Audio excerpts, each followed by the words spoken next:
The Higuain saga may finally come to an end. Mario Balotelli has a new club, there's more injury worries for Spurs, there's a roundup of the day's transfer news, and of course, we have this week's great debate. That and more coming up in the next few minutes as I am your host, Matt Folick. You are the One Footballers, and this is the Daily News. First off, Gonzalo Higuain may finally be completing his move to Chelsea.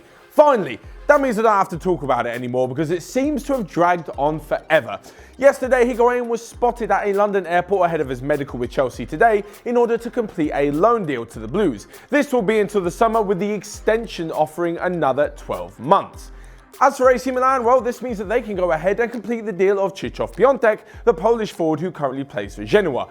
Higuain was left out of AC Milan's win on Monday night, and at the same time, they also agreed a €35 million deal for the Genoa player. This season, since signing from Polish team Cracovia back in July, he's managed 19 goals in 21 appearances in all competitions. So AC Milan fans will probably be hoping that he can fire them back up the table and overtake rivals Inter Milan, who currently sit 6 points ahead of them. And our next piece of news concerns another striker, another one from Italy as well, and it's Mario Balotelli, a maverick of modern day football. He's decided to leave Nice. Well, he's been told that he no longer has a future there with 6 months left on his contract, and so he's decided to move to Marseille. This will cost Marseille around €2.7 million for the next 17 games for the former Italian striker. However, even with that kind of low money, it's probably still a risk in signing Mario Balotelli. When he has his moments, he's brilliant. Since joining 2.5 years ago, he's scored 43 goals in 76 games. However, this season, 10 appearances, 5 yellow cards, and not a single goal to show for it. You know what you're going to get with Mario Balotelli, the unexpected, which technically means you don't know what you're going to get. Whatever. Marseille have bought him and hopefully he can do the business for them in the second half of the season. But moving on again into another team who probably could have done with a striker with all of their injury worries, and it's Tottenham Hotspur yet again. Dele Alli injured his hamstring in Sunday's victory over Fulham, and now apparently he's going to be out till early March, the same as Harry Kane. The news that broke on the same day, yesterday, that Heung-min Son managed to see his South Korean side through to the next round of the Asian Games, meaning he'll be staying over there a little bit longer. So Spurs head to Stamford Bridge on Thursday night, where Chelsea could have a new striker in their ranks, and Spurs have one less attacking player to field. This means that they're likely going to go with Lucas Moura and Llorente up front, with Eric Lamela in attacking midfield position. Even Mauricio Pochettino's hopes of playing Dele Alli as a false nine are completely out of the window now, so Spurs may even look to some youngsters on the bench like Keziah Sterling and also Troy Parrott. And now to a roundup of the rest of the transfer rumours around Europe and heavily involving Arsenal.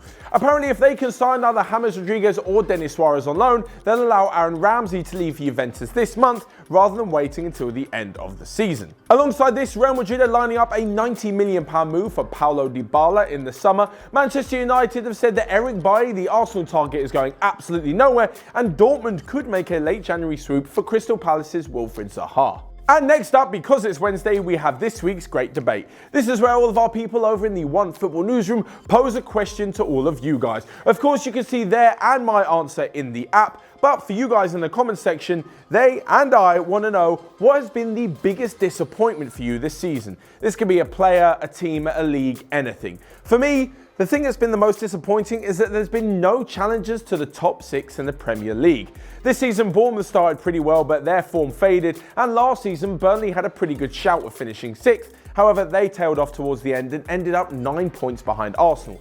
This season, the gap between 6th and 7th is currently 11 points, and that means that the funds are just going to go to the bigger teams and they're going to pull further and further away. I did expect a little bit more from the likes of Everton, West Ham, and even Crystal Palace, but we'll have to see what happens in the remaining fixtures. Of course, let me know your thoughts on that and everything else in today's daily news in the comment section down below, and you can also hit the like button whilst you're down there. And for the last bit of the news of today, we end on a rather sad note. As I'm sure you've heard, on Monday night, the plane carrying new Cardiff City striker Emiliano Sala on his way from France to Cardiff did go missing. Now, there are unconfirmed reports at the moment as to the whereabouts of the plane, but of course, I'm not going to speculate on anything that could be potentially false information at such a sensitive time. From myself and the whole One Football family, we echo the sentiments of everyone around the world in wishing our thoughts and prayers to not only those on board, but to the family, friends, and supporters of everybody.